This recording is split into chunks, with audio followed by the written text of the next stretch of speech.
Hey guys, Cam here from PhoneDog.com, and it's Thursday, which means I get a chance to look back at one of the greatest smartphones, or at least one of the most fondly remembered smartphones of our time. This week, thanks to a vote on our Instagram page, you decided that I should review the Palm Pre. And a lot of tech pundits and people who like technology and mobile phones, the kind of people like you and me who saw this and used it, saw how much potential it had, but that didn't mean that at the time it was really up to scratch. It had a 3.1 inch 320 by 480 pixel display, which gives it a density of just 186 ppi, but from looking at the screen it doesn't even look that sharp. As a sort of redeeming feature, it did have 8 gigabytes of internal storage and it had 256 megabytes of RAM. Also a single core 600 megahertz processor and a 3.2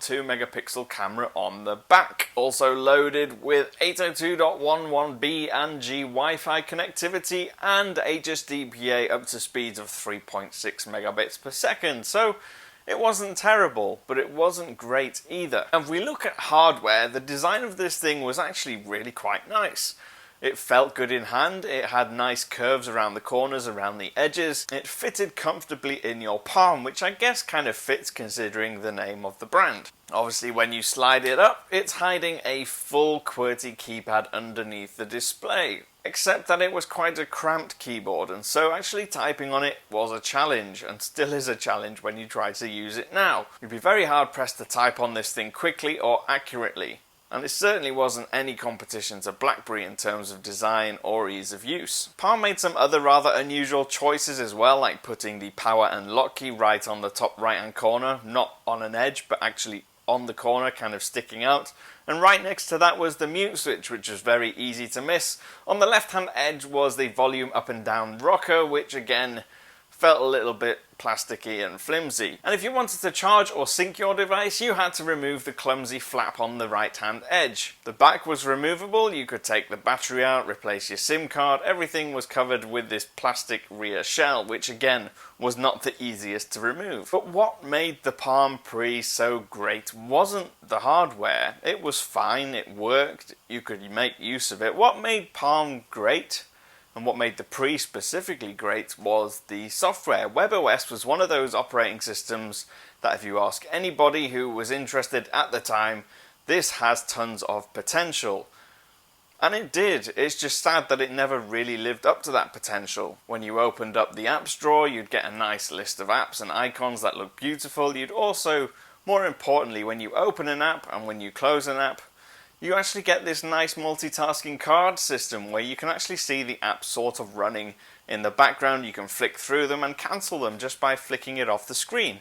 Something that we're kind of used to seeing now with Android and iOS in their multitasking screens. It was really Palm and webOS that made it a key feature of the OS. It wasn't just a multitasking feature that you accessed from somewhere else. It was the user interface. That was it. You open an app, it was in a card. You close an app, you throw the card off the screen, and that's how it looked. It also had a really neat way of managing notifications in that they would pop up at the bottom of the screen, and when you tap the icons, you then see a really nice list, rounded bubbles showing you what your notifications were, and you could dismiss them by swiping them off the screen or tapping them if you want to actually read them or see what they're all about. Unlocking the device, similar to most devices nowadays, you would swipe to unlock, sort of. And the Palm Pre was loaded with some rather useful apps as well. You had a tasks app for making a to-do list, you had a memo pad app which was skeuomorphism at its finest, you'd have a corkboard with some sticky notes on.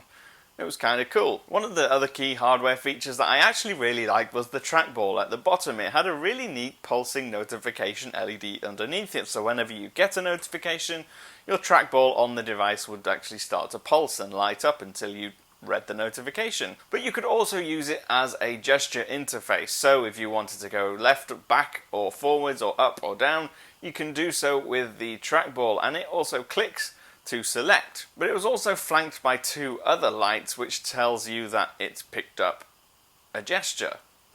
And that was one of the great things about webOS as well, is that everything was really gesture based. You didn't necessarily need a button. You would either swipe left to go back or up to swipe your app off the screen or go back to the home screen.